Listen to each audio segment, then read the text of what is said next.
everyone please stand for the national anthem?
Please be seated.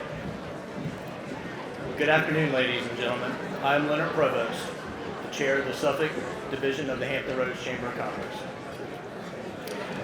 Thank you, Lakeland High School Center for Performing and Production Arts Cavalier Singers.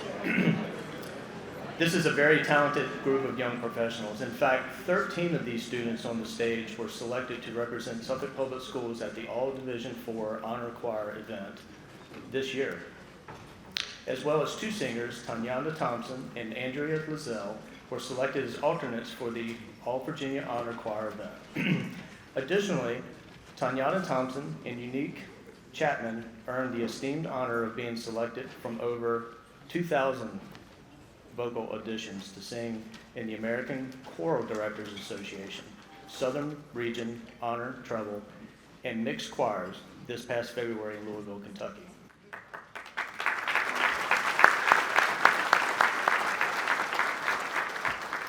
Today, under the direction of Mrs. Tiffany Carr, the Cavalier Singers performed the Star Spangled Banner, arranged by Russell Robinson.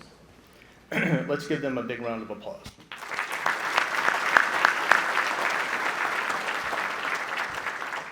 And on behalf of the Hampton Roads Chamber, thank you for attending today's 2024 Suffolk State of the City. The Hampton Roads Chamber is the largest chamber in the Commonwealth and is a 5-star accredited chamber, which makes it in the top 1% of chambers within the country. The mission of the chamber is to set the conditions in the region so businesses like yours can succeed. We want Hampton Roads to be one of the best places to live, work, and do business. We continue to grow our membership in Suffolk and all the region. We want to thank businesses like today's series presenting sponsor, Town Bank, who go above and beyond in supporting the Hampton Roads business community. On behalf of the Suffolk Division, I welcome you to the 2024 Suffolk State of the City Address. I'd now like to ask Brian Stevens, the President and CEO of Hampton Roads Chamber, to come to the stage.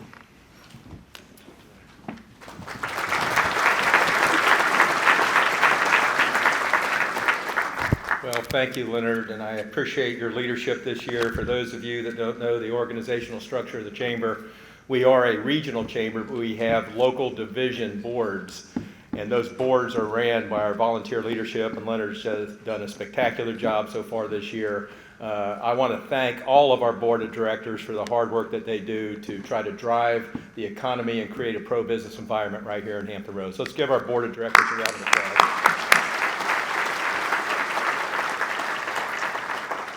I want to add my welcome to Leonard's. We have approximately 540 people in the room, and Mayor Duman, we got to find a bigger venue. We have the longest waiting list this year than we've ever had. This has been sold out for weeks, if not months, and so this is a huge waiting list for this event. So again, if you're in the room and you're going to see the presentation that the mayor and his team have ready for you, you're lucky because there's a lot of people that couldn't get in today. As Leonard said, my name is Brian Stevens, and I have a distinct honor and the privilege of serving this region as the president and CEO of the Hampton Roads Chamber. We are a chamber that's unapologetic about our mission, and our mission is quite simple. It's to set the conditions in Hampton Roads so that businesses can be a success. We come to work every single day to try to create the conditions so that your businesses can thrive here in Hampton Roads. And so this is the last of the State of the City series for us this year. People have come up to me numerous times today and said, well, this is the last one. I bet you're relieved. I'm really not. Because we love doing these events. We really do. And I think that you will agree, those of you that have been to the States of the City and other of our chamber events, what an amazing staff we have at the Hampton Roads Chamber. Can I get a round of applause for that staff?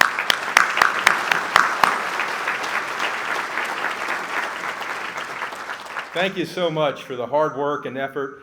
And again, they focus every day on doing whatever they can to create the conditions so that you and the business community can be a success. So once again, thank you to the staff.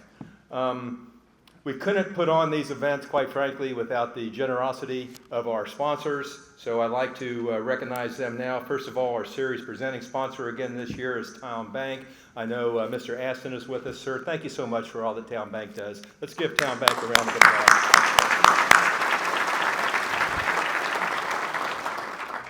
Our series platinum sponsors are ADP and Bon Secours Hampton Roads. Thank you very much for your sponsorship. Our series Building the Future sponsor is the Franklin Johnson Group. We want to thank them. We have numerous series silver sponsors: AB&B Federal Credit Union, Bayport Credit Union, Chartway Credit Union, Dominion Energy, Geico, Hampton Roads Workforce Council, Langley Federal Credit Union, Centera Health, and Verizon. Our series media sponsors are WTKR News 3 and Stellar Exposures, and I want to give a special shout out to Amanda. Where's Amanda at? Raise your hand. Amanda over here is back with us. Amanda, thank you for being here. Another media sponsor is Virginia Business Magazine, an amazing magazine about all things business in the Commonwealth of Virginia. If you don't subscribe to that, I'd recommend that you do. Bernie Niemeyer and his team do an amazing job. Our AV sponsor for this event is Elite Audiovisual Elements. We want to thank them. And there's one other organization that I want to recognize, even though they're not sponsors, and that's Healthier 757. And I know this is an organization that is strongly supported by one of Suffolk's own, George Birdsong. And there's a little card at each one of your tables. Take a look at that. I think there's a QR code on there that you can use to find out more about Healthier 757, but it's all about making the citizens of Hampton Roads healthier. It's about preventive medicine, preventive health. And so I would encourage you to support Tom Chamberlain. Tom, where are you and George at? Over there. Okay, thank you. And George, thank you for your leadership with this. Let's give them a round of applause. If you want to know more about Healthier 757, I'd encourage you to go over and talk to George and Tom, and I'm sure they'd share with you the fantastic programs that they have for all of the citizens of Hampton Roads. Obviously, we have a lot of table sponsors and program sponsors. They are listed towards the end of your programs. And as always, we want to thank our strategic partners that support everything that we do all throughout the year. Ladies and gentlemen, please join me in a big round of applause for all of our sponsors.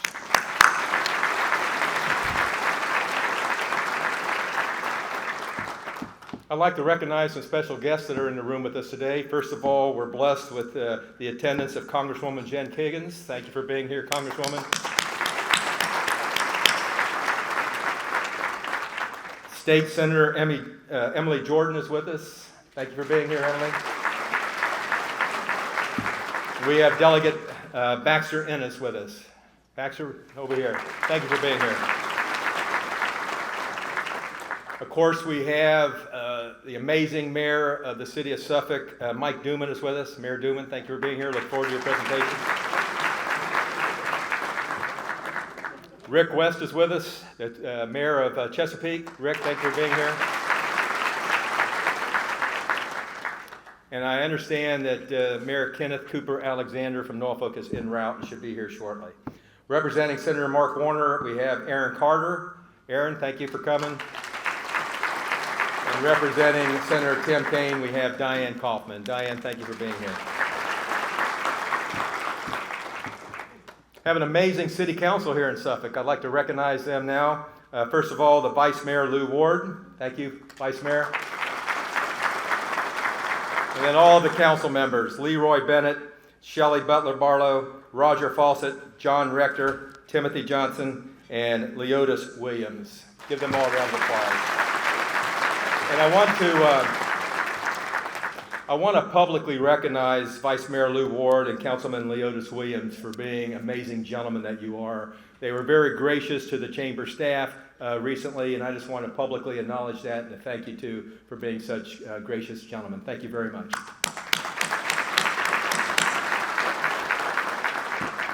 From the city of Chesapeake, we have two council members, Don Carey and Dr. Ella Ward. Thank you for being here. Looks like we have 5 council members from the city of Portsmouth. We have Vice Mayor Lisa Lucas Burke and council members DeAndre Barnes, Mark Hugel, William Moody, and Vernon Tillage. Thank you for being here, guys. 2 council members from the city of Virginia Beach. We have council member Dr. Amelia Ross Hammond and council member Worth Retnick. Thank you for being here. I always like to recognize my colleagues that I have such a great relationship and collaboration with here in the region. First of all, the Executive Director of the Hampton Roads Planning District Commission, Bob Crum, is with us. Bob, thank you for being here. Thank you for all your leadership. We absolutely, I think there's like 20-some planning district commissions throughout the Commonwealth. I can tell you unequivocally we've got the best one right here due to Bob's leadership, so thank you, Bob. We have the Executive Director of the Hampton Roads Military and Federal Facilities Alliance, Rick Dwyer, here. Rick, thank you for all that you're doing. And we have an amazing leader that's doing so many wonderful things here in the region. The President and CEO of the Hampton Roads Executive Roundtable, Nancy Gurdon, is with us. Nancy, thank you. I think you all would agree that we have some amazing colleges and universities here in the Hampton Roads region. I'd like to recognize some of their leaders now. First of all, just an amazing regional leader that does so much more than just run the university. He's involved in everything that's going on in Hampton Roads. Dr. Scott Miller, President of Virginia Wesleyan University. Scott, thank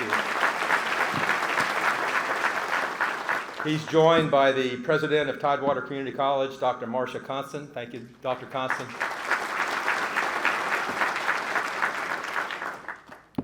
President of Camp Community College, Dr. Corey McCrae is with us. Dr. Corey, thank you. And with Bryant and Stratton College, we have Jeff Thurode with us. Jeff, thank you for being here.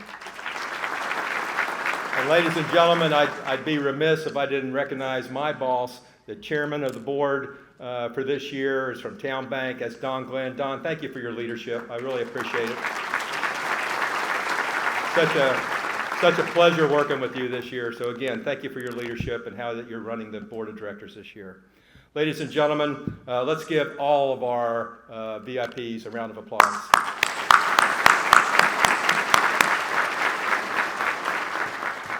Okay, back to some sponsorships. I'd like to call Andy Spicknall, the president of Bon Secours Harborview Hospital, to the stage to give their platinum sponsor remark.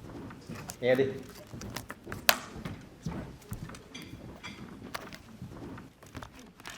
Thanks, Brian, and good afternoon, everyone. My name is Andy Spicknall, and I'm the president of Bon Secours Harborview Medical Center. Thank you to the City of Suffolk and the Hampton Roads Chamber for hosting today's State of the City.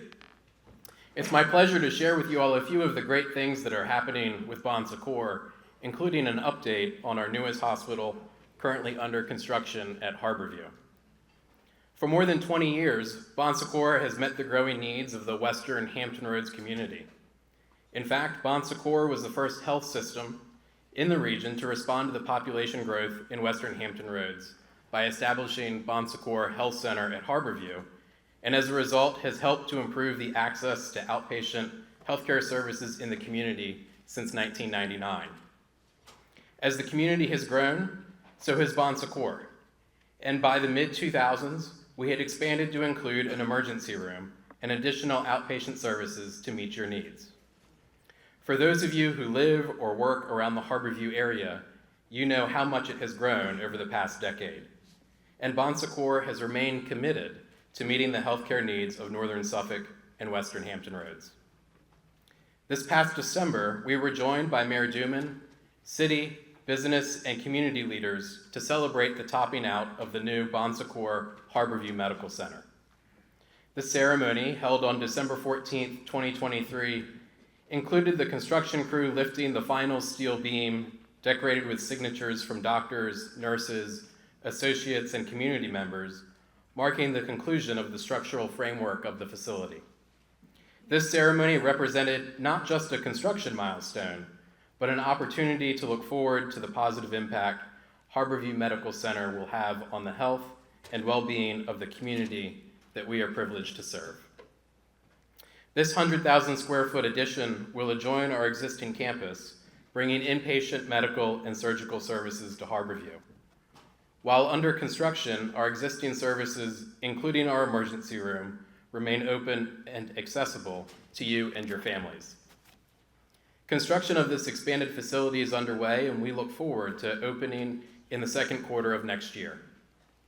Throughout the design process, our design teams worked with our frontline nurses and caregivers to ensure our clinical spaces were designed around the needs of our patients.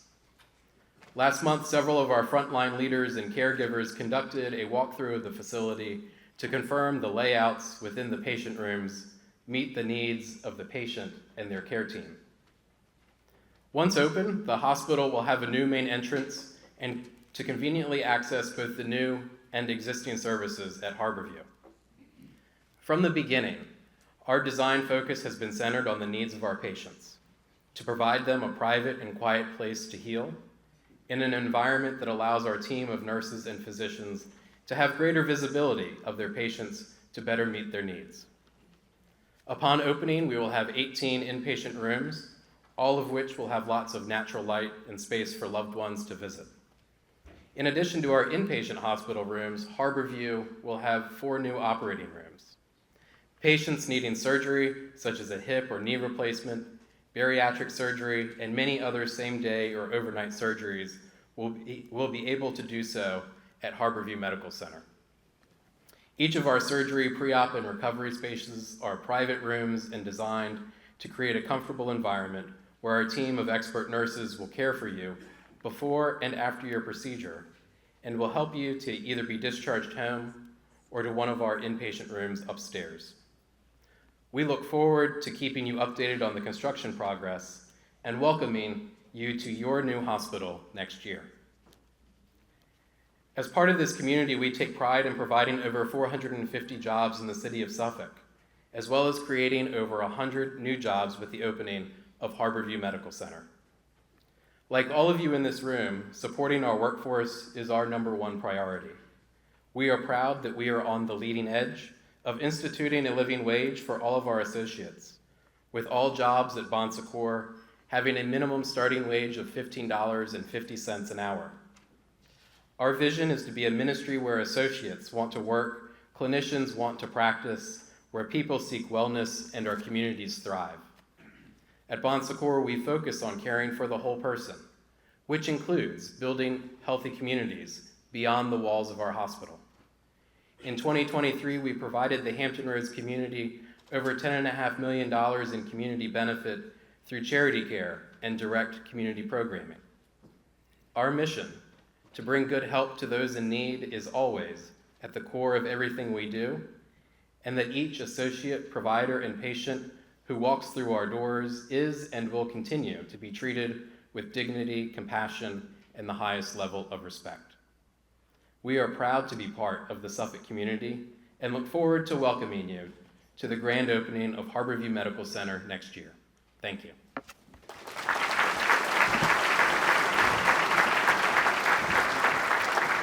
Thank you, Andy. That's very impressive. We appreciate your comments. I saw we were joined by the Mayor of Portsmouth, Mayor Shannon Glover. Mayor Glover, welcome. Before we begin our lunch, I asked Pastor Tony Peaks with Open Door Church to come to the stage to deliver the invocation. Pastor Peaks.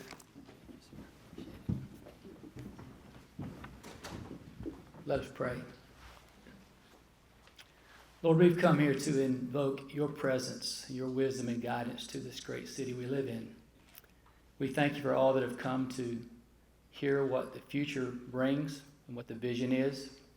We thank you, Lord, that the spirit of unity is here today with us, and we appreciate that because with unity, all things can be accomplished. But we thank you, Lord, for all that have worked so diligently to put this event together. And Lord, we ask your blessing upon the food we're about to partake of. And Lord, we thank you for all the words we're going to hear. Lord, let them sink into our ears and our hearts. In Jesus' name, amen. Can we say amen together? Amen.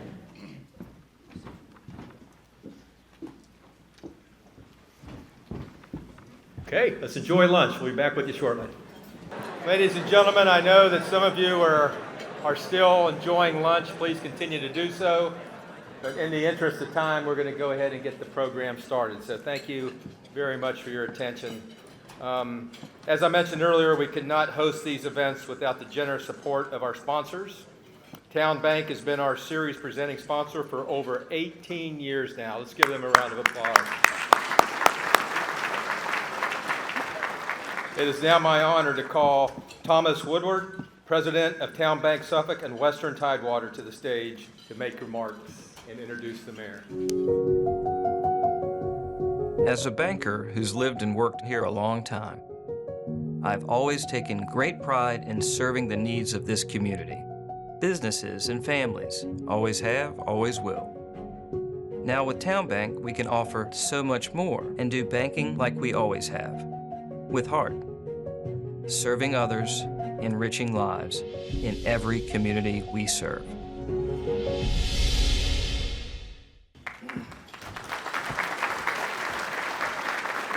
Good afternoon.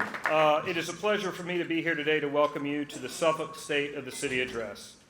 Town Bank is honored to once again be the presenting sponsor for this series. For many years, hundreds of business, civic, and community leaders from across Hampton Roads have come together for the State of the City meetings. The Hampton Roads Chamber helps businesses thrive, and to do that, they provide an impressive variety of programs and support. The Chamber works hard to attract new businesses to our region, while at the same time helping existing businesses succeed and expand. Also a partner to the business community, Town Bank is celebrating our 25th anniversary this year. We have grown over the years from 3 offices in 1999 to 51 offices today throughout Virginia and North Carolina. Here in Suffolk, we have 3 locations to serve you: the Harborview Financial Center, our Lakeside office on West Washington Street, and our Hill Point location on Godwin Boulevard. As your financial services partner, we maintain the #1 deposit market share among banks in Suffolk. We are grateful for your support. We are committed to serving others and enriching lives by supporting hundreds of local charitable organizations through donations, scholarships, and grants. Since our founding, Town has contributed more than $114 million to the communities we serve.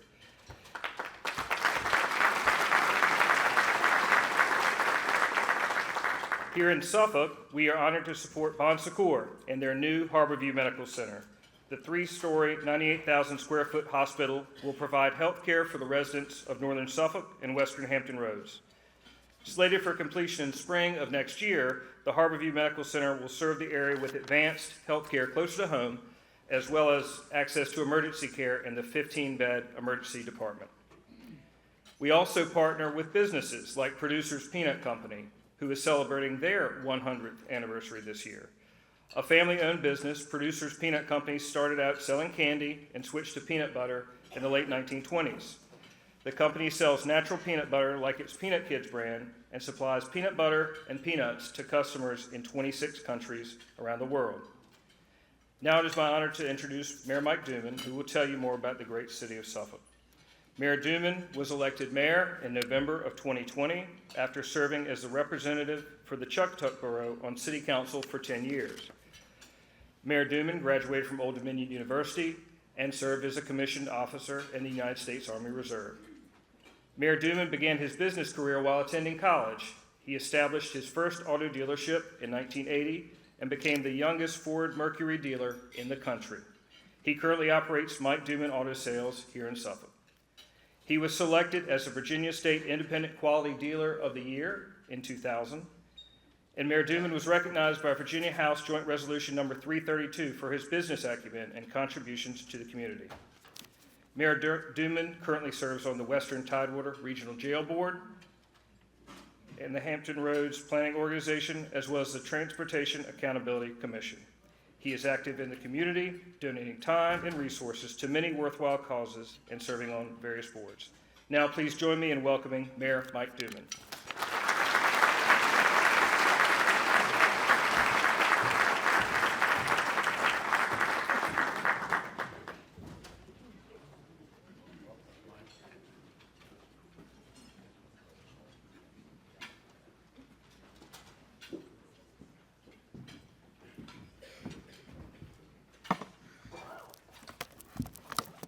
It's all in the preparation. Get that out. What else I got? I won't be doing any magic tricks. Don't worry. There we go. Okay, thank you, Thomas, for that superb introduction. It is a pleasure to see you again at this year's State of the City Address. Thank you, Town Bank, for your continued support of these events and your unwavering commitment to our city and the region. Your corporate philosophy continues to promote strong relationships and excellent service in your daily operations. Over 200 nonprofit organizations have benefited from your dedicated culture of caring and giving. Suffolk is indeed fortunate to have your corporate headquarters and your new branches located in our great city. This year, Suffolk and Town Bank are celebrating great milestones.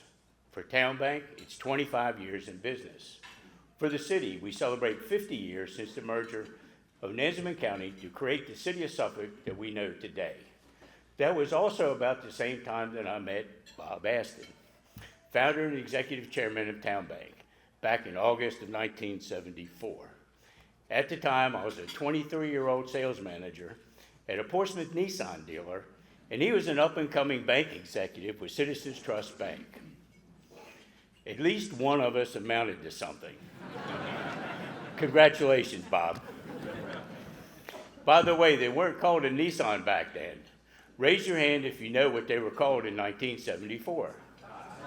Datsun. That's right. And for all of you that raised your hands, you just gave away your age. I want to take a moment to thank the Hampton Roads Chamber of Commerce for continuing to organize the State of the City series.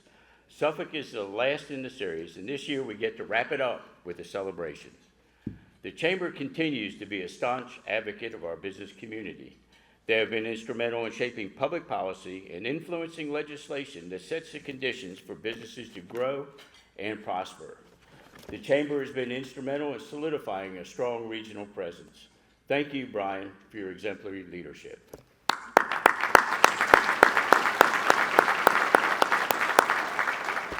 Before I continue, I would like to acknowledge the most important person in the room, my wife, Fran. Thanks for always being there for over 50 years and providing unconditional love and unwavering support and an invaluable sounding board.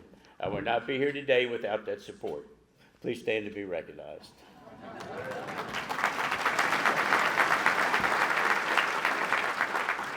We have many other important guests in attendance today. At this time, I would like to recognize our dedicated City Council members. Please stand as I call your name. Vice Mayor Lou Ward, Councilmember Shelley Butler Barlow, Councilmember Leroy Bennett, Councilmember Roger Fawcett, Councilmember Tim Johnson, Councilmember John Rector, and last but certainly not least, Councilmember Leotis Williams.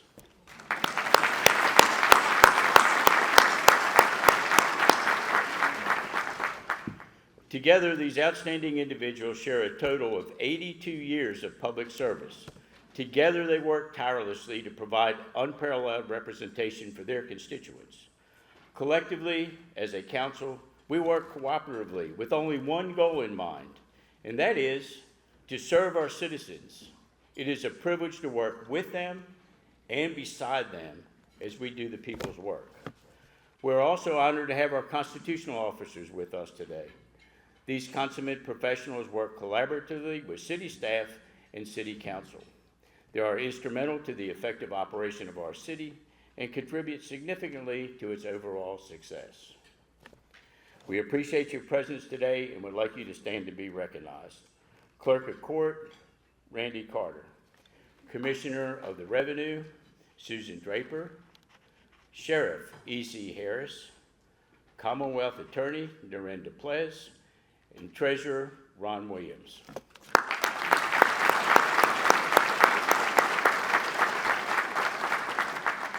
Our 50th anniversary celebration is going to focus a great deal on the growth our city has experienced during that time. Two groups have been essential entities of attracting and managing that growth. One is the Economic Development Authority, which promotes and attracts business development. The other is our Planning Commission, which makes recommendations to City Council about managing that growth. Will the members of these two bodies please stand and be recognized?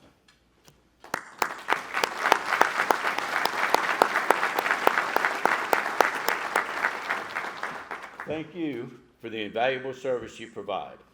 Of course, I would be remiss if I didn't mention the man at the helm, City Manager Al Moore. Al is responsible for managing the day-to-day activities of the city under the policy guidance of City Council. He is directly responsible for more than 1,500 employees that strive to deliver exceptional service to our citizens every day. Please join me in a round of applause for Al, his management team, and all our employees for a job well done. Your professionalism and dedication is appreciated. Our city could not have reached the pinnacle of success we enjoy today without your efforts. I would like to recognize the latest addition to our management team. Mr. Charles Meek was recently appointed as Director of Finance. Charles has spent more than 17 years serving our city. His experience and financial acumen will serve us well into the future. All right. You know, when Suffolk was born 50 years ago, the year 2024 seems so far off into the future. It's amazing how far we've come. So let's start by taking a trip back in time to the ancient year of 1974. Here's a few interesting facts about that year. A shift in culture was underway. Beatlemania was giving way to disco and flower power. The year's best movies included Godfather 2, Chinatown, and if you remember, Mel Brooks' 1-2 punch, Blazing Saddles, and Young Frankenstein. That was the year a young novelist named Stephen King published his debut novel, Carrie. And in sports, Henry Aaron broke Babe Ruth's record. And the Rumble in the Jungle was a famous boxing match between Muhammad Ali and George Foreman. The number one toy was Lego. By the way, it's interesting to note that 50 years later, Lego is building a major plant here in Virginia. Inventions in 1974 included the Post-it note, UPC barcode, and the Rubik's Cube. And you know, I've just got to do it somewhere. The best-selling car in America was the Ford Pinto, believe it or not. And who could possibly forget the TV shows?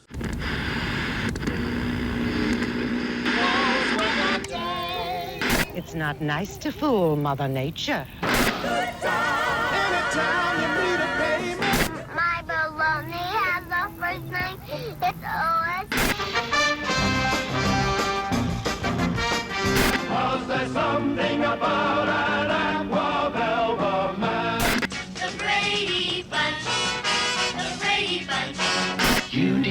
have a break today at McDonald's? Come on down! You are the first 4 contestants on The Price is Right. And now, here's the star of The Price is Right, Bob Barker. Yes, sir, it's time for The Price is Right, and that means it's time to start taking contestants right out of this studio audience. Here we go. Come on down! You're the next contestant on The Price is Right, State of the City, Suffolk 74 edition. And now, let's boogie on down the road in Suffolk, 1974. A typical summer day. The kids are out of school and Mom and Dad have a rare day off. Dad works at Planter's Peanuts. Mom at Montgomery Ward, located in the Suffolk Plaza. It's time to split from the family pad in easy-going Chuckatuck. Let's zoom past the farm fields and dig a groovy day in Suffolk. Everyone piles in the family's brand new Ford Country Squire station wagon. They scored this sweet ride from Albert Ford in Suffolk. Say, how many clams did that set you back, Mom and Dad? Okay, folks, let's have a little bit of fun before we get serious. The Price is Right. Who thinks it was $5,095? Awful quiet. I gotta hear you. Not very many. Who thinks that that brand new Country Squire station wagon was $99.95? And the rest of y'all are asleep. The actual retail price was $5,095.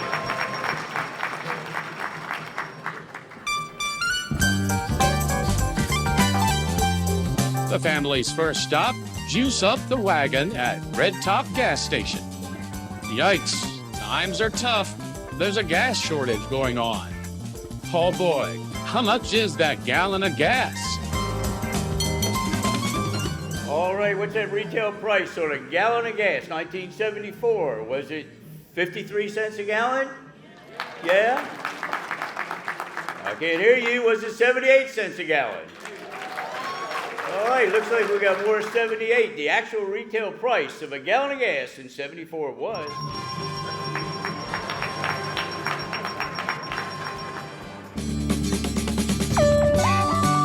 Hey, Mom and Dad, it's a happening day with the kiddos. Better snag a cup of Joe to go. What's the tab for that brew? A cup of coffee in 1974. This one's pretty close. Was it 73 cents? Nobody? Couple? Must be 67. And the actual retail price of a price of coffee in 1974 was, and you were right.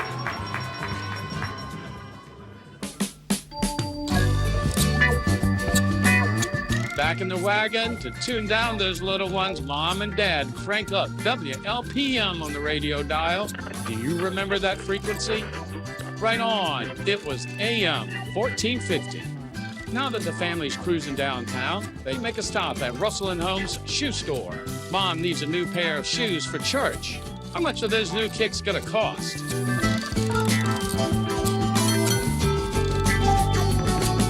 Alrighty, how about a new pair of shoes for Mom? Are they $12.97? No? Awful quiet out there. Are they $9.50? I hope everybody's keeping track. Whoever got the most right is going to be able to enter their name for a prize at the end. I'm not sure what it's going to be, but the actual retail price was...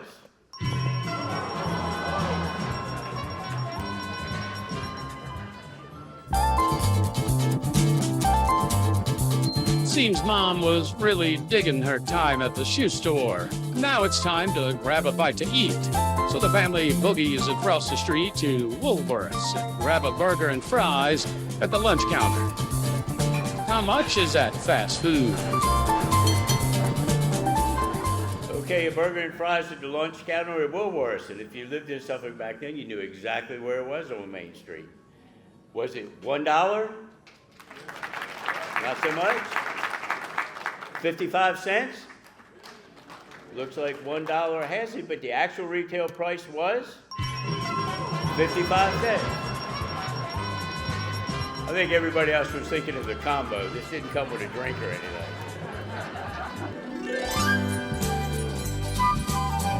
Before leaving Woolworth's, Dad picks up a roll of Polaroid film on sale for his new instant camera.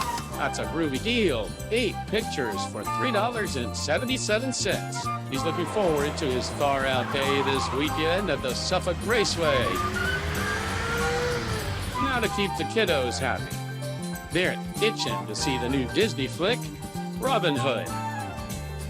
So the family catches a matinee at the Suffolk Plaza Cinema.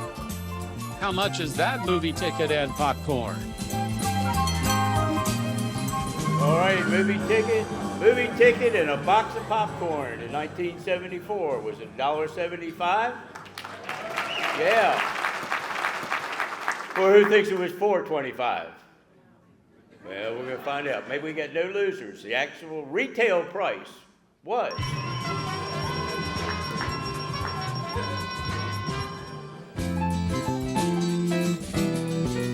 After the movie, it's supper time. Mom and Dad haul the kids down the road to Bunny's Family Restaurant. A nice dinner out together is a great way to end their day in Suffolk. The day is winding down and it's time to boogie back home. Mom and Dad tuck the kids in and then crash themselves while watching Johnny Carson on their new 25-inch color TV. Of course, they got it on sale at J.P. Booth's in Suffolk. Can you dig that price tag? all right. We got a brand new 25-inch color TV in 1974. Was it $279.94 or $599.74? Who thinks it's $279.94? Yeah. Who thinks it's $599.74? Well, it looks like the 279s have it temporarily. The actual retail price was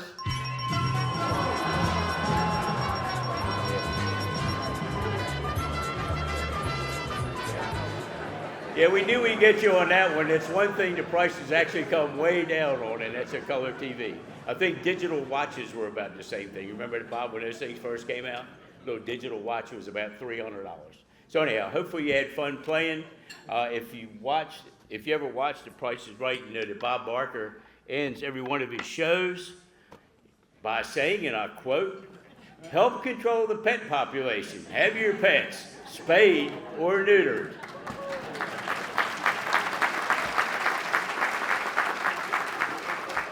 Back then, TV was so much more than just entertainment. Before the internet and social media, television news played a crucial role in helping keep the public informed. In 1974, our country was still dealing with the aftermath of the Vietnam conflict. The oil crisis plunged the world into recession. And the Watergate scandal led to President Richard Nixon to resign, and Gerald Ford became our 38th president. All this was 50 years ago as the city of Suffolk and Nansemond County were preparing to merge after years of discussions, studies, and lawsuits. The merger created the modern city of Suffolk. It was a significant event in the history of Virginia. Before the merger, Suffolk existed as an independent city alongside the surrounding Nansemond County. The merger brought together the city and the county, creating a 430 square mile city with consolidated governance and services under a single municipal entity. A study concluded that a merger between the two localities would avoid needless duplication of departments, ensure efficient and orderly planning, and provide a broader tax base. It would also bring a larger market for services such as sewage collection and treatment and refuse collection. The Suffolk News Herald did a great job of telling the entire story of the merger back in 1974. Today, the Suffolk News Herald is still around, of course, and we work together to reprint the publication true to content and size to help us celebrate this milestone. So today, on your place setting, you will find a recreation of the actual newspaper that was published as Suffolk was being born.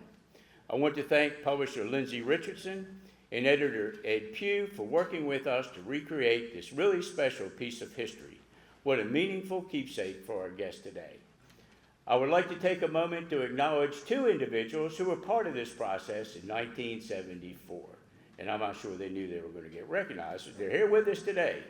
One of them is Mr. Jim Vicalis, who was the planning director for Suffolk at that time and eventually became the city manager in 2004.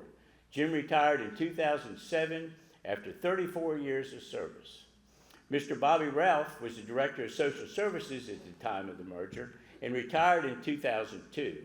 Bobby's service to our city was not over then, as he was elected and served on City Council from 2002 to 2006, with the last 2 years as mayor. I want to thank these two fine gentlemen for being instrumental in creating the foundation for our city that we are forever grateful. Jim and Bobby, please stand and be recognized.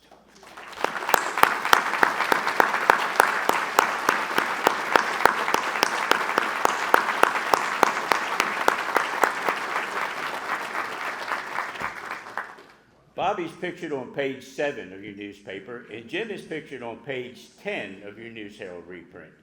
Jim, you're a dear friend, and I want to let you know I'm really digging the sideburns, long hair, and mustache. But just like Jim, things looked a lot different back then. Back then, about 45,000 people lived in Suffolk. Today, over 100,000 people call Suffolk home. That's a 136% increase. In fact, last year, we experienced the most significant percentage increase of any city in Hampton Roads and the 6th highest in the Commonwealth of Virginia. Our roadways back then also looked quite different. Just imagine no Interstate 664 or Route 58 bypass. Today, these roadways are bustling arteries that connect Suffolk and are gateways to the rest of the region and the state. On Main Street from Elephant's Fork to Constance Road, there was the original Oversea Memorial Hospital, Suffolk Shopping Center, and other stores, but there was a large tract of land where Lowe's and the Walmart stand today. The Hilton Garden Inn site, where we are seated today, was a sewage treatment facility. Don't get excited. There was a courthouse and jail where the visitor center and pavilion are now located. Talk about upgrades. The Center for Cultural Arts was still Suffolk High School. Harborview didn't exist, and Route 17 from Churchland to the James River Bridge was sparse, with Bennett Creek Market, George and Steve's Steakhouse, and Bennett Creek Marina being the only notable landmarks, along with the famous Purple Lady, Miss Prussia. Miss Prussia lived on Route 17 and was known for her purple-painted pallet fence and utility poles on her property, which stood near where the Centera Bell Harbor Hospital stands today. Without a doubt, Interstate 664 and Harborview have been one of the most notable developments in our city. It has transformed from mostly farmland into an expansive mixed-use development and a walkable family community with unparalleled amenities. One thing that has not changed very much in the last 50 years is the outdoor beauty at Lone Star Lakes Park. And I believe the Nansemond Indian Nation can attest to that.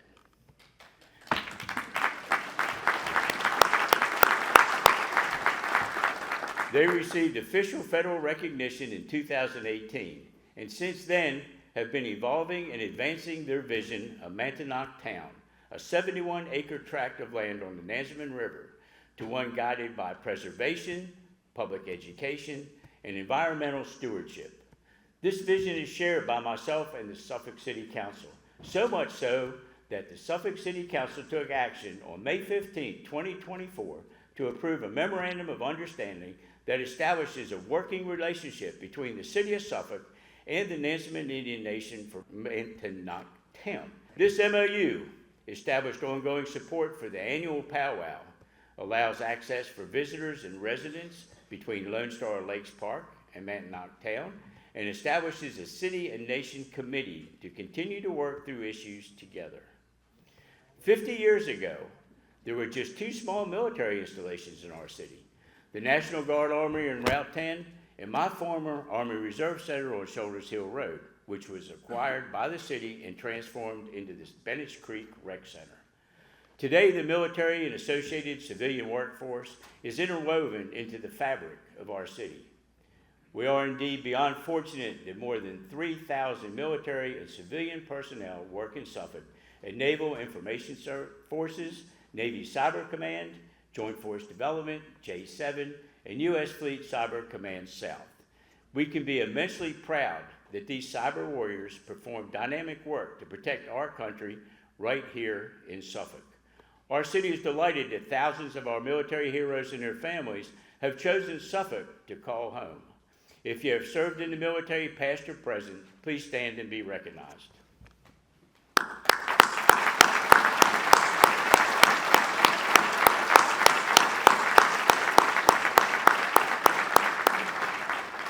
Thank you for your service. Our school system has also undergone significant changes over the years. Suffolk High School closed in 1990. And high schools such as John F. Kennedy, Forest Glen, and John Yates are now serving as middle schools. The city is now served by 3 much larger high schools, Nansemond River, Lakeland, and Kings Fork. Recent trends in school construction reflect the increasing role schools play in the lives of their students. This is evidenced by the recent groundbreaking of JFK Middle School, a $75 million project spanning 94,500 square feet. This undertaking acknowledges the pivotal role JFK played in our community and underscores the importance of preserving its legacy of providing education and opportunity to all students. Education is about so much more than bricks and mortar. Most of all, it's about the people, the students we serve, and the faculty and staff who selflessly lead the way. I want to acknowledge the members of the Suffolk School Board and school personnel who are here today. Please stand to be recognized.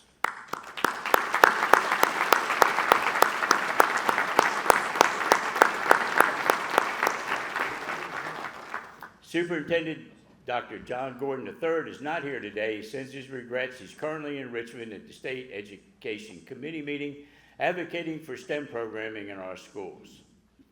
Thank you for all your leadership and dedication to the educating of our youth. Over the past 50 years, the City of Suffolk has focused on creating and maintaining a superior quality of life for all our students. Simply put, quality of life is defined as the degree to which a person is healthy, comfortable, and able to enjoy the activities of daily living.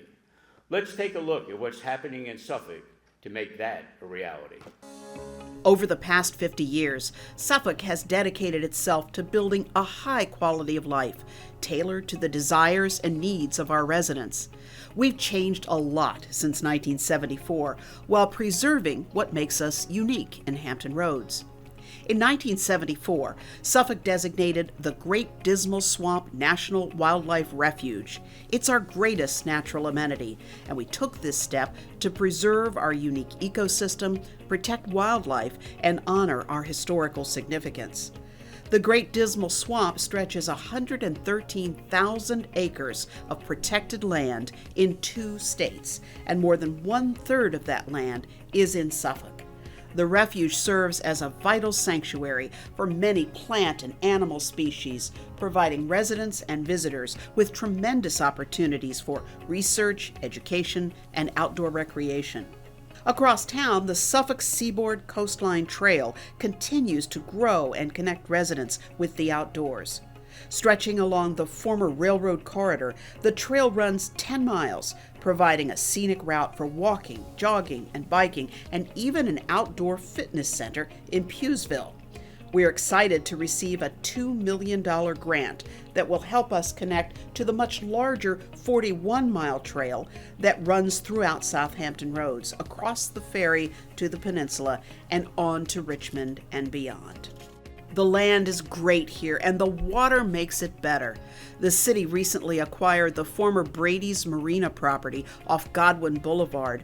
Soon, you'll see a new public park with a boat ramp, and that means easy access to the Nansemond River right in the central part of our city.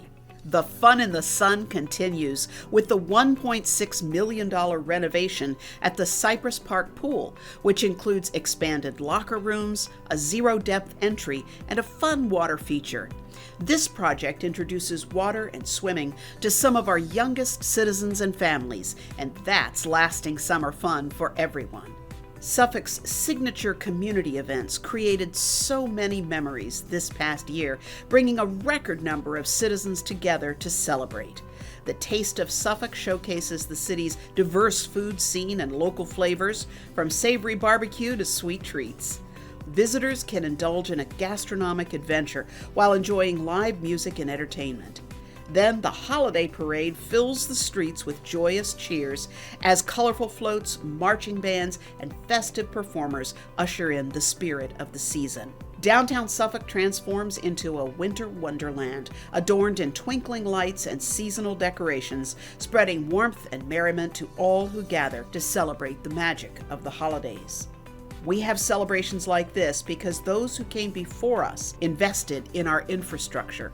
And soon we'll wrap up the largest infrastructure project in the history of this city. Once finished, Holland Road will be a 6-lane divided roadway with better drainage, upgraded signals, and lanes for bikes and pedestrians. The city has kicked off construction of the Shoulders Hill Road Bridge Road expansion. This will widen Bridge Road to 6 lanes and Shoulders Hill Road to 4 lanes, providing much-needed relief to congestion in this growing part of the city. The Nansemond-Wilroy Overpass project is well underway. The flyover design will provide a smart solution at a very busy railroad crossing. It's on track to be completed by fall of next year.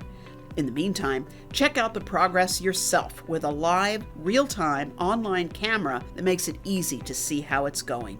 You know, as big as these projects are, there are real faces behind them, working tirelessly to get these jobs completed on schedule. Hard-working members of Suffolk's Public Works team, like Richard Brown.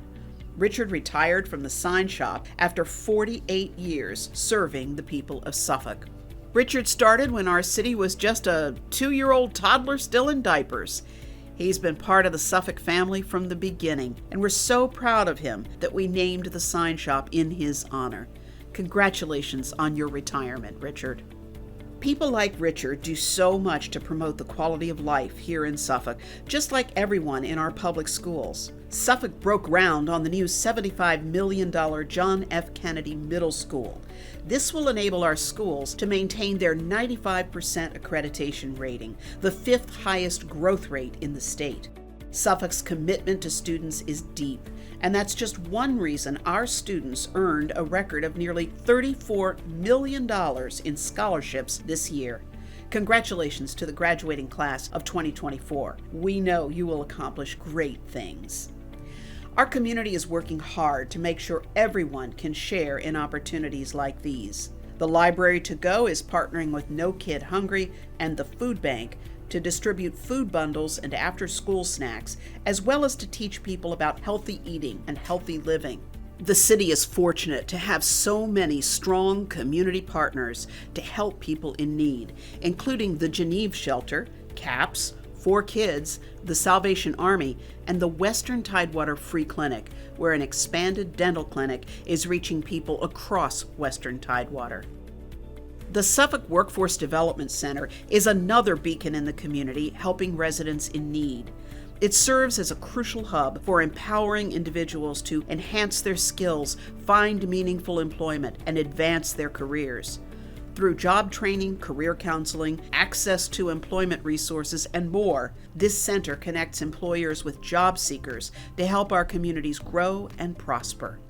The center reached record numbers this past year, helping more than 9,000 clients, and it's on track to help even more people this year. The city is taking the challenge of homelessness head on, transforming the former Regal Inn Motel into Suffolk's first individual homeless shelter. This facility will provide temporary housing and valuable support to help people in need gain stability and rebuild their lives. Across the country, it's growing harder to afford a place to live. Here in Suffolk, City Council dedicated $500,000 in federal funds for the 76 apartments in Saratoga Place at Peanut Crossing and $300,000 for the 120 apartments in the new Oak Terrace community. Together, we're making almost 200 apartments affordable to people working and living in Suffolk, like teachers, police officers, and city workers. And that's something that makes Suffolk special. It's a great place to live, and we're working hard to make sure that more and more people can share in this quality of life.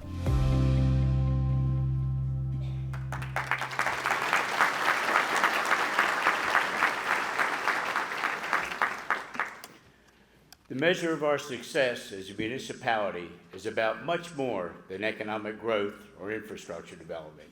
It's about the peace of mind our residents experience every day in the tranquility of neighborhoods, the confidence we have when our children walk to school, and the comfort of knowing one can safely move about our city with a true sense of security.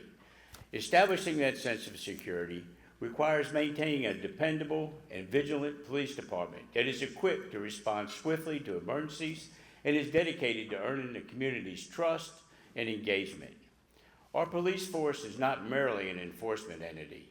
Our officers are the guardians of our collective well-being, working tirelessly to ensure that every citizen feels safe and protected in their homes and on our streets. The result is that crime is down in Suffolk. In fact, Part 1 crime rates, that's the most egregious ones, were down 8% from last year. If current trends continue, we anticipate a significant continued reduction. This is actually more good news because crime was already down from last year. This trend can be attributed to the dedicated effort of our men and women in the police department and their continuing partnership with our community. Public safety is top of mind in Suffolk, so much so that we have allocated 30% of all local tax dollars this fiscal year to ensure our safety personnel have the resources and manpower to accomplish their mission. Confirming that commitment, the city created 44 new positions across the city, of which 24 were public safety positions, more than half. This included 8 fire and rescue personnel, 7 police officers, 6 police emergency telecommunicators, and 2 animal shelter employees. Our law enforcement professionals work in partnership with Commonwealth's attorney, Narendra Plez, and her team. Law enforcement can only be effective if there is a concerted effort to hold offenders accountable for their actions. The Commonwealth Attorney's Office is dedicated to maintaining public safety in Suffolk and firmly support the belief that everyone has a right to peacefully enjoy Suffolk without fear of victimization or criminality. In prosecuting matters, they consider the victims, our community, and the lasting impact our actions may play in defining the status of our great city. They hold offenders accountable in lots of ways, and whenever possible, they work to prepare people to return to society after serving their sentences. At this time, I would like to acknowledge Commonwealth Attorney Ms. Narendra Plez and any staff that are present today. Please stand to be recognized.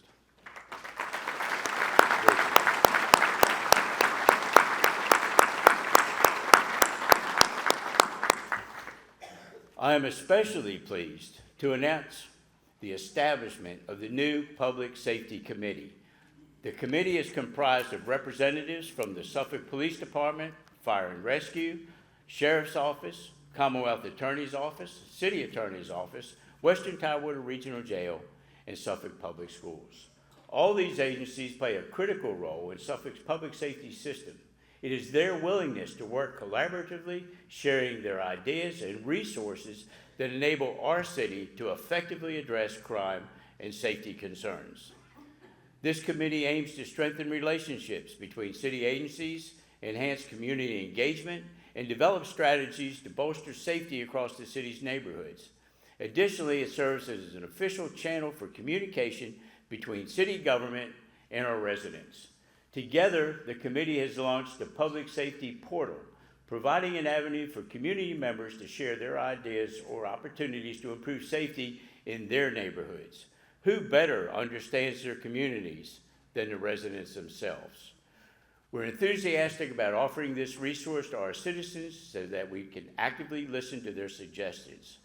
This is just one of the many ways we're strengthening the relationship between our public safety officials and the community that we serve. Let's take a look to see what else we've been working on.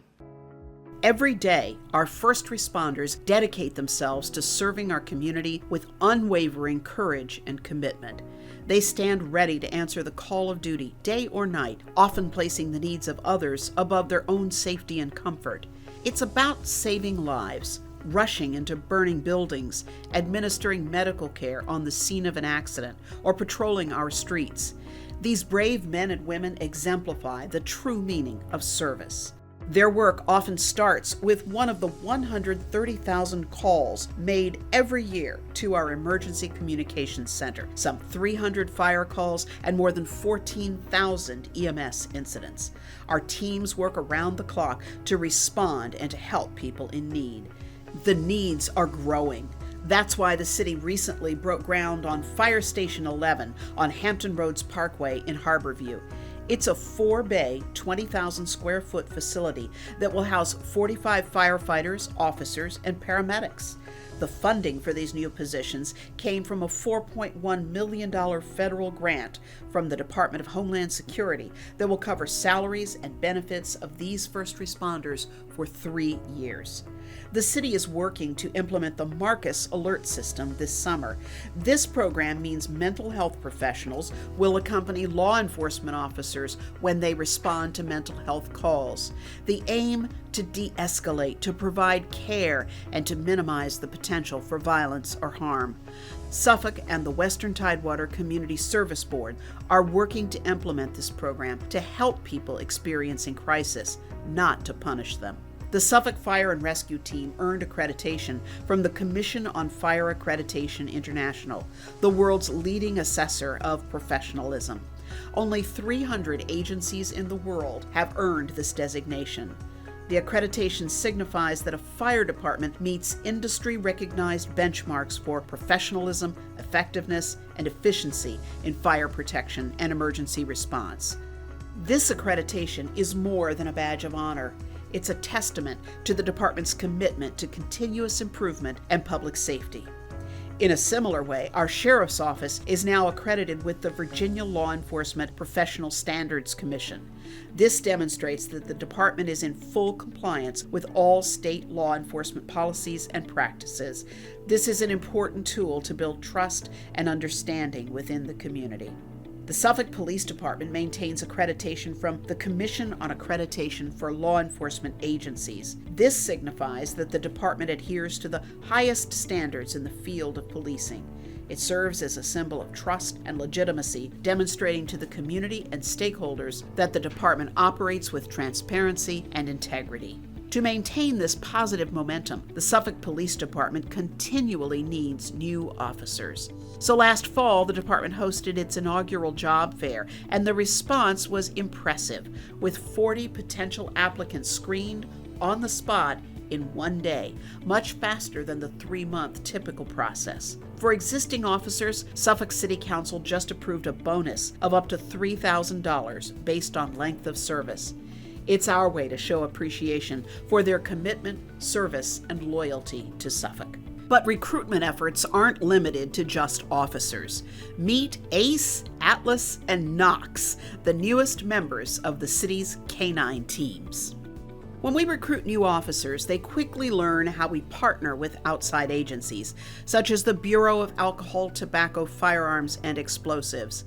Last spring, Suffolk teamed up with the ATF and the U.S. Marshal Service to focus on illegal firearms and drug sales, resulting in more than 140 undercover purchases of cocaine, heroin, fentanyl, and firearms. It was one of the largest indictment sweeps in the city's history. 16 firearms recovered, 180 indictments served, and 24 individuals were arrested. Partnerships like these keep our city safe and strengthen relationships with our citizens. And there's no better example of a community coming together than our National Night Out. On the first Tuesday in August, our public safety officials team up with civic leagues, homeowners associations, churches, and community groups to host a going-away party for crime. This year was our largest turnout yet, with 15,000 residents participating in 27 locations across the city. We're proud to share that Suffolk was awarded second place in the nation among cities our size, continuing our top 5 winning streak that's lasted a decade. This model of community engagement has served Suffolk well within its 430 square miles. So well, in fact, that it adopted the strategy for this year's Great Suffolk Cleanup. More than 1,400 individuals from 26 organizations picked up 1,600 bags of trash and 220 tires. This is a true example of the power of teaming up to accomplish a common goal, to keep Suffolk safe and clean.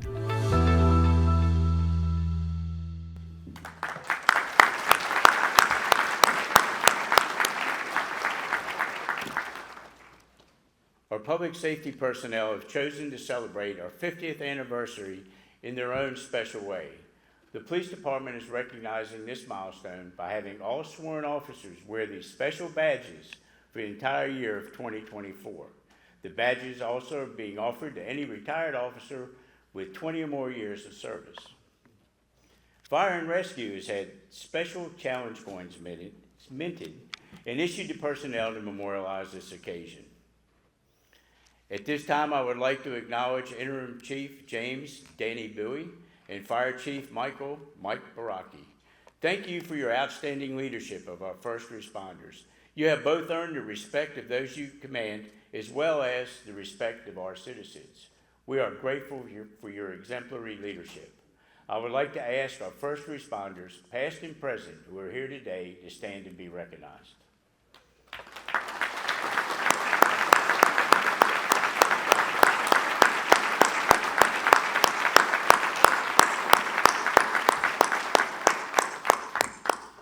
Thank you for being the security blanket that allows us to sleep at night. When a community is safe, it sets the foundation for prosperity. Financial stability and a strong financial position are paramount to providing opportunities for future growth. The City of Suffolk has been committed to being fiscally conservative by strictly adhering to sound financial policies. Those policies continue to not only be adhered to, but also improved upon. Our unassigned fund balance, that is a reserve, as a percentage of government funds remains fully funded at a substantial 20%. Our capital pay-go policy is a 3% minimum of general fund expenses. It is an impressive 11.5% this year. Debt as a percentage of assessed value guidelines is a 4% maximum and is projected at only 1.4%. Lastly, debt as a percentage of general government expense is well within compliance at 10%, with it projected to be only 6.2%. The good news continues to flow. We've seen just over $400 million of new construction this year. That equates to just under $4.3 million in tax revenue generated. I just received the third quarter revenue projections. As compared to budget forecast, personal property is up 14%, sales and use tax up 11%, business license tax is up 9%, lodging tax up 15%, and meals tax has bounced up 13%. Economic growth, along with financial strength, allows our city to be able to provide the revenue for infrastructure development, education, public services, and recreation. It is quite evident businesses want to invest in our city. Once again, our city can boast a AAA bond rating from Standard & Poor's, Fitch, and Moody's. Only a handful of localities around the Commonwealth can boast this triple. And if it's even more exciting to listen to some of the comments that the rating agencies had to say about Suffolk. Fitch noted, the city's superior level of inherent budget flexibility and healthy fiscal reserve levels support a high level of financial resilience.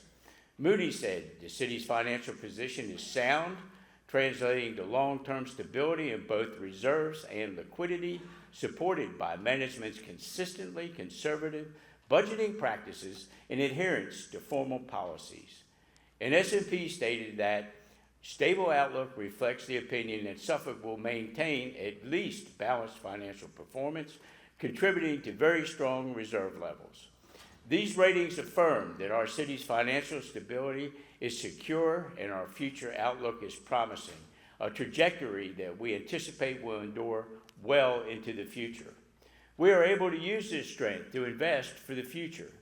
This past year, we issued $30 million in general obligation bonds and another $4.7 million in stormwater revenue bonds to upgrade infrastructure across the city. You'll soon be seeing these investments popping up all over town. Another initiative that the City Council takes particular pride in is implementing a 2-cent reduction in real estate taxes this year. Last year, a 2-cent tax relief credit was applied, and the year before that, the tax rate was also reduced by 2 cents. These reductions now equate to a rate of $107 per $100, and Suffolk continues to reduce the third lowest tax rate in the region, providing residents with an additional tax reduction totaling $3.5 million. Suffolk's strong financial rating serves as a beacon for businesses seeking an optimal location to invest and grow in Suffolk. Our stable fiscal environment signals reliability and predictability, instilling confidence in entrepreneurs and corporations alike. With healthy reserves, well-managed budgets, and low tax rates, we can offer incentives and support mechanisms that help businesses expand and innovate. Our strong financial foundation enables us to invest in infrastructure, amenities, and workforce development initiatives that enhance the overall business environment. This led to more than $348 million in capital investment last year and resulted in the creation of 795 new jobs. Economic development opportunities are thriving in Suffolk for both small and large businesses. Let's take a look. A quick drive through almost any part of the city shows that Suffolk is investing, and so are businesses, both big and small. Suffolk has welcomed a variety of national brands and budding entrepreneurs, and our business expansion continues. An especially important investment in our future is the Workforce Trades and Innovation Center on Carolina Road, the result of a generous donation from Coastal Virginia developers to the Camp Community College Foundation and Paul D. Camp Community College. This 13,000 square foot building will expand skilled trades in our region by providing training for in-demand jobs and offering industry-approved credentials. Manufacturing is thriving in Suffolk, as demonstrated by Birdsong Peanuts' investment in Suffolk's most iconic commodity, the peanut.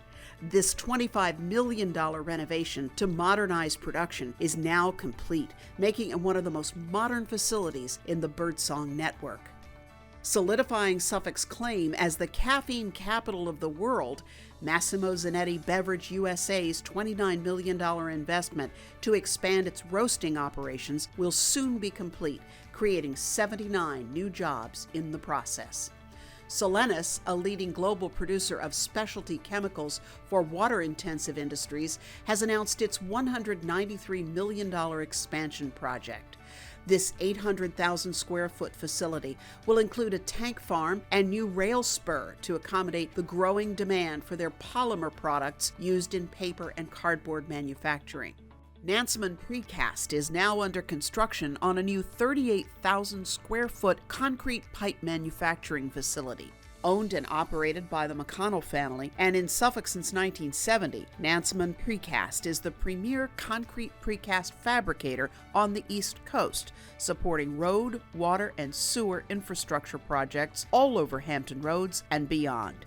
Earlier this year, Dutch manufacturer ESCA chose Suffolk and the Coastal Logistics Center to expand their U.S. operations. Currently under construction and becoming operational later this year, ESCA is investing over $1.5 million in equipment and will employ 39 people in its new 200,000 square foot facility. The Suffolk site will manufacture cardboard containers and components for the retail and game industry, producing for companies like Dom Perignon, Giorgio Armani, and Parker Brothers.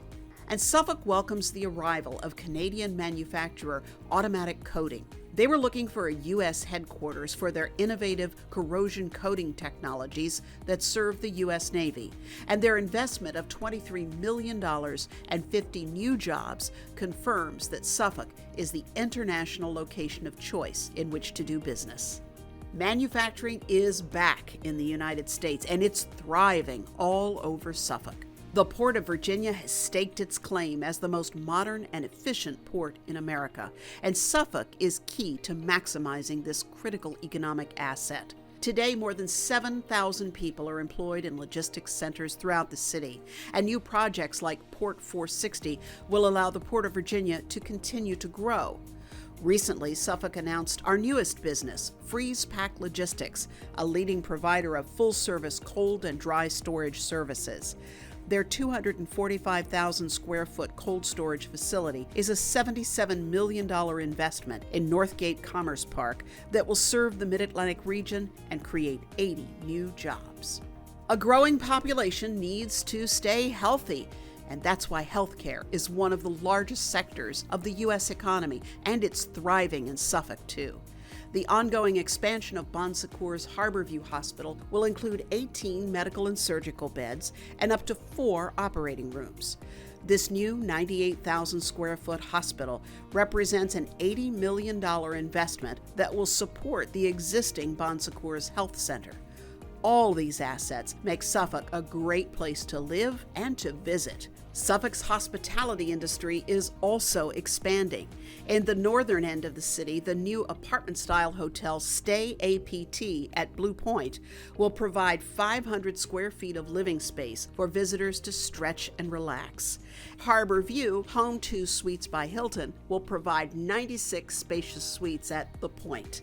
And downtown, the Pinner House, a charming bed and breakfast, offers adorable cottage rentals just steps away from Cafe Divina, the coffee and crepe shop.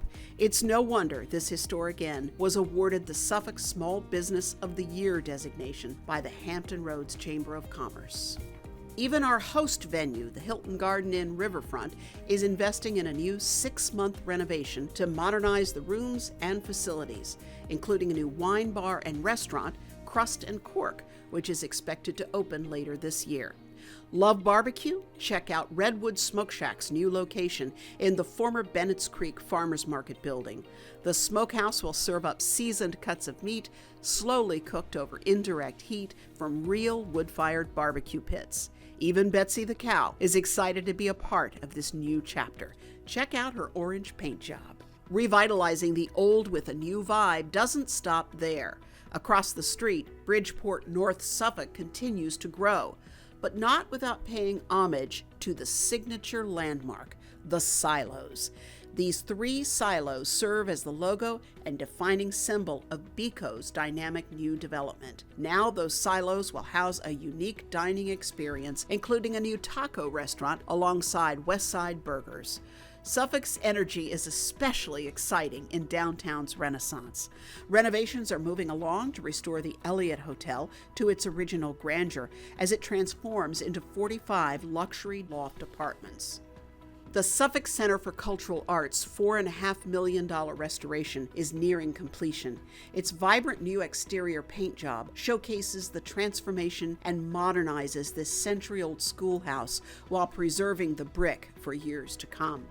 Suffolk's new home for outdoor summertime celebration is Downtown Festival Park. When the ribbon is cut next month, this venue will serve as a musical and event hub to be enjoyed by all. Right down the street, the new Suffolk Central Library just broke ground in April. This beacon of community revitalization will blend seamlessly with the urban landscape along bustling West Washington Street. Its design reflects extensive community input, offering tailored spaces for young people and abundant outdoor connections. Spanning 2 stories, this architectural gem will enrich minds and transform its surroundings with thoughtful integration into the city's fabric. With these new additions to the cityscape, now is a great time to unveil the new downtown wayfinding signs. The iconic peanut is cleverly replacing the O in Suffolk. These signs will let visitors know exactly where they are, downtown. Over the coming months, the signage campaign will expand to include trailblazer marquees, parking signs, and information kiosks. To continue building this renaissance, Suffolk has created a new Downtown Advisory Committee, a diverse group working together to help downtown realize its full potential while maintaining its historic character. It's a great example of residents working together, and another reason why Suffolk stands poised for even greater success in the years to come.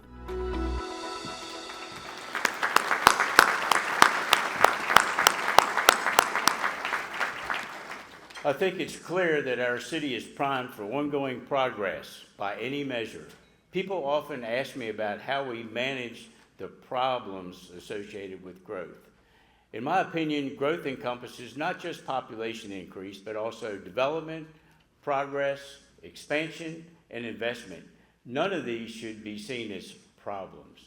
A real problem would arise if our city lacked appeal for residents or investors. Thankfully, that's far, far from the case. We are in a very enviable position. My point is that growth itself isn't a problem. Rather, it's a challenge. The challenge lies in achieving balanced growth, which generates revenue for better public facilities, all while preserving our city's unique character and safeguarding our residents' quality of life. 50 years ago, at the time of the merger, this was also a primary concern. The foundation was laid for what the city of Suffolk is today. During the first year of the merger, the city hired consultants to prepare a land use plan. The plan established urban development areas that encouraged growth in particular areas. Generally, development outside these areas was discouraged.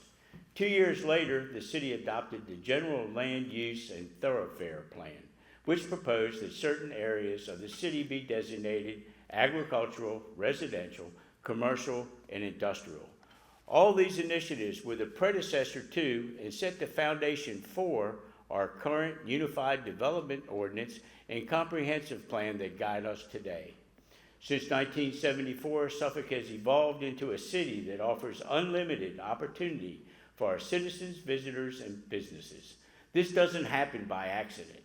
It takes years of continual planning, budgeting, and sometimes making very difficult decisions. Our 50th anniversary also aligns with the development of the 2045 Comprehensive Plan. This plan is the city's primary planning document that establishes policy for the growth of Suffolk from 2024 all the way to 2045. The plan describes the city's strategy to preserve what we have, develop and recapitalize resources for today's and future residents, and grow to meet future market and revenue requirements. Our comprehensive planning process has been exhaustive and inclusive. There have been numerous meetings that offered the public an opportunity to provide valuable input. This robust, deliberate approach to engaging community members garnered over 7,500 unique comments and resulted in over 3,600 interactions at in-person events. The comprehensive planning process is long and arduous, but it's worth it. We are committed to establishing performance indicators that will serve as benchmarks for the accountability of city leadership to residents for its implementation. We are using the comp plan to help guide us to build Suffolk into not only a city, but a destination, a place with vast offerings of amenities for our citizens and visitors to enjoy. Speaking of visitors, the Suffolk Division of Tourism is the destination marketing organization for our city. Not only does this department handle targeted marketing to businesses and leisure travelers, they also operate a state-certified visitor center, Seaboard Station Railroad Museum, farmers market, and a robust tour program. Add in specialty events such as the Suffolk Mystery Authors Festival and the annual Artisan Gift Fair, and you have one very busy and productive tourism team. Over the last year, Suffolk Tourism has been working with JPEGs, a multimedia production company, to develop several Suffolk-branded videos.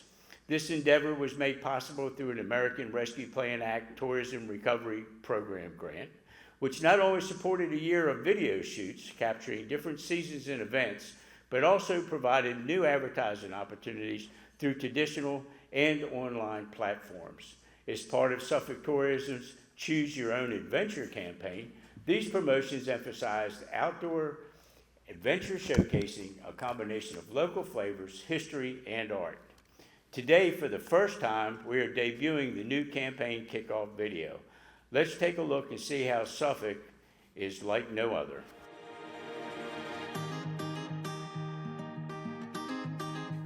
The world has a way of sending a message. A breeze whispering across your face. The mesmerizing ripples spelling out a secret.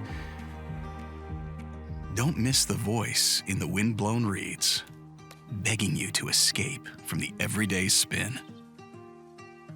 To pause and just be present. To just breathe. So you can discover new horizons, admiring the view with eyes wide open. To welcome a fresh perspective. To sample local dishes worth savoring. Delight in a new experience. Suffolk is brimming with undeniable charm, a unique blend of all Virginia has to offer. We take pleasure in the details. It's what we do to lift your experience over the top. We know your time is precious. Let's make those moments memorable. Gather around the porch to tell stories. Bask in our unapologetic charm. Daydream in our music and art scene. Relax on our waterways. Visualize your perfect day, then make it a reality. Raise a glass to time well spent, to sharing a laugh, to taking it all in, to finding balance, to reconnect. Visit a place beyond compare. Suffolk, Virginia, like no other.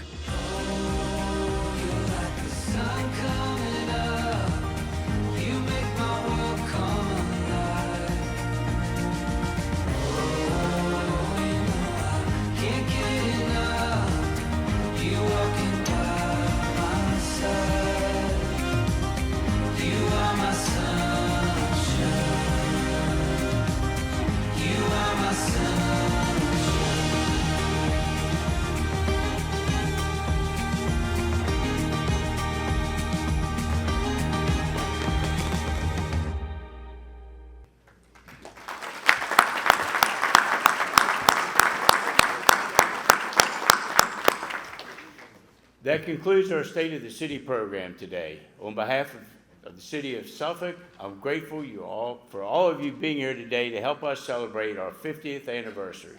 I want to add a couple of other thank yous. A thank you to Kathy Lewis for your voiceover on the video productions, and a thank you to the team behind the scenes, to Jennifer Moore in the Media and Community Relations Department. And a special thank you to Hassani Patterson for his expertise in operating the teleprompter. It sure made my job easier. We'll get a round of applause for him.